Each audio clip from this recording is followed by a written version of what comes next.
हमर पियवा पतर का कमाल कइले बा, कमाल कइले बा हो बम्बाल कइले बा, कमाल कइले बा हो बम्बाल कइले बा। हमर पियवा पतर का कमाल कइले बा, हमर पियवा पतर का कमाल कइले बा।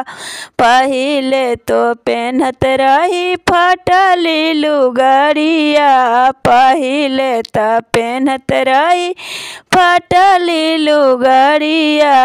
अब तो चुंदरी पर चुंदरी तैयार कइले बा, अब तो लहंगा पर लहंगा तैयार कइले बा। हमर पियवा पतर का कमाल कइले बा, हमर पियवा पतर का कमाल कइले बा। कमाल कइले बा हो बम्बाल कइले बा, कमाल कइले बा हो बम्बाल कइले बा। हमर पियवा पतर का कमाल कइले बा। पहिले तो खात रही रूखा सूखा रोटी, पहिले त खात रही रूखा सूखा रोटी।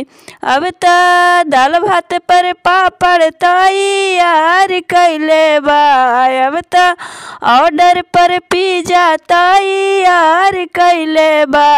हमर पियवा पतर का कमाल कइले बा, हमर पियवा पतर का कमाल कइले बा। पहिले तो रहत रही टूटली मड़ैया, पहिले तो रहत रही टूटली झोपड़िया। अब तो महल पर महल तैयार कइले बा, अब तो महल पर महल तैयार कइले बा। हमर पियवा पतर का कमाल कइले बा, हमर पियवा पतर का कमाल कइले बा। कमाल कइले बा हो बम्बाल कइले बा, कमाल कइले बा हो बम्बाल कइले बा। हमर पियवा पतर का कमाल कइले बा, हमर पियवा पतर का कमाल।